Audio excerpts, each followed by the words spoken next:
Hello. Hello. हाँ जी। मोहन जी बात कर रहे हैं। जी जी जी, बताइए। मोहन जी, मुझे आपसे ना कुछ ज़रूरी बात करनी थी। आपके पास 2 मिनट हैं? बिल्कुल बिल्कुल, बताइए आप। एक्चुअली ना मुझे डोमेस्टिक वायलेंस के ऊपर आपसे कुछ बातें करनी थी। मुझे समझ में नहीं आ रहा मैं किससे चीज़ें शेयर करूं। आपको पता है शादी के बाद ना ज़िंदगी इतनी ख़राब हो गई है। क्या क्या बताऊं, क्या क्या नहीं बताऊं, कुछ समझ में ही नहीं आ रहा। क्या हो गया अच्छा? सबको लगता है कि शादी के बाद ज़िंदगी सुधर जाती है, लेकिन ज़रूरी नहीं है ना ऐसा हो। शादी के 1 महीने बाद ही चीज़ें ख़राब होने लगी थी। मतलब हैरेसमेंट, टॉर्चर और और न जाने क्या क्या। और प्रॉब्लम वहाँ आती है जब आप किसी से कोई चीज़ शेयर ही नहीं कर पाते। आप समझ रहे हैं ना मैं क्या बोल रही हूँ?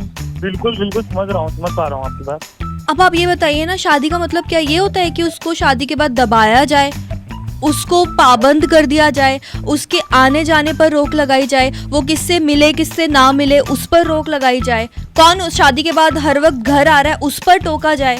ऐसा तो नहीं होता ना। ना, ऐसा कुछ नहीं होता, बिल्कुल नहीं होता ऐसा तो। आपको पता है शादी के बाद ना खुश रहना चाहिए इंसान, है ना, लेकिन उल्टा हो जाता है कई बारी। शादी के बाद इंसान कैदी बन गया है, दिमागी तौर पर भी और फिजिकली भी। आप जाके ना वुमेन में कंप्लेंट लिखवाइए, 1 मिनट में, सेकंड में सही हो जाएगा, आपका पति बिल्कुल ठीक हो जाएगा। Women cell? नहीं नहीं, मैं तो इनके लिए बात कर रही हूँ। ये एक भाई साहब है बेचारे। बड़ा अजीब लग रहा होगा ना आपको भी ये सुन के कि डोमेस्टिक वायलेंस की बात हो रही है, तो जुल्म लड़की पे क्यों नहीं हो रहा? सर, आपके दिमाग में क्यों आ गया था डोमेस्टिक वायलेंस की बात करते ही कि एक पत्नी पे जुल्म हो रहा है? आपके दिमाग में क्यों नहीं था ये कि हो सकता है किसी मर्द पे भी जुल्म हो रहा हो सकता है किसी मर्द की भी आज़ादी छीनी जा रही हो सकता है किसी मर्द को भी टॉर्चर किया जा रहा हो। पता नहीं, हमने कुछ चीज़ें ना बाय डिफ़ॉल्ट दिमाग में घुसा ली हैं। मैं इस बात को मानता हूं कि हमारे देश में बहुत सारी लड़कियां ऐसी हैं जिन पे जुल्म होता है, लेकिन इन लोगों को क्यों इग्नोर कर देते हैं सर हम? कि बहुत सारे मर्द ऐसे हैं जिन पे जुल्म होता है, जिनको अलग कर दिया जाता है उनके माँ बाप से, जिनके आने जाने पे पाबंदी लगाई जाती है, जिनको हर दिन एक धमकी दी जाती है कि अगर जरा चू भी करी तो अंदर करवा देंगे तुम्हें।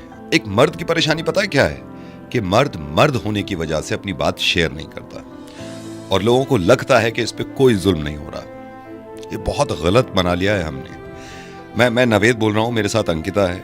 हम सिर्फ आपके जरिए ये बताना चाह रहे थे लोगों को कि डोमेस्टिक वायलेंस में मर्द भी शामिल है, उस पे भी होता है जुल्म। पता नहीं क्यों हमने एक चीज बना ली है कि किसी घर में से अगर चिल्लाने की और लड़ने की आवाज आ रही है तो ये दिमाग में घुसा हुआ है कि मर्द ही जुल्म कर रहा होगा। कभी दिमाग में आया कि हो सकता है उस मर्द पे जुल्म हो रहा हो? और करते भी है, ऐसा नहीं है कि नहीं करते। ज़्यादातर केसेस औरतों के ही होते हैं, लेकिन हम ये कहना चाह रहे हैं कि मर्द भी विक्टिम हो सकते हैं कई बारी। सर, मैं आपके मुंह से सुनना चाहता हूँ, जब अंकिता ने कॉल किया था आपको क्या चल रहा था आपके दिमाग में? जब इन्होंने कॉल किया था मेरे को, तब उस समय मेरे दिमाग में यही चल रहा था कि आप ये मैडम पे जुल्म हो रहा है। यही गलत फहमी है।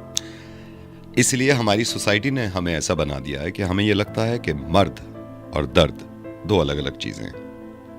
हो सकता है मर्द को दर्द, और अगर आपके साथ ऐसा हो रहा है, चाहे आप मर्द हो या फिर औरत हो, लड़का हो या लड़की हो, प्लीज शेयर करिए। जुल्म के खिलाफ बात करनी है।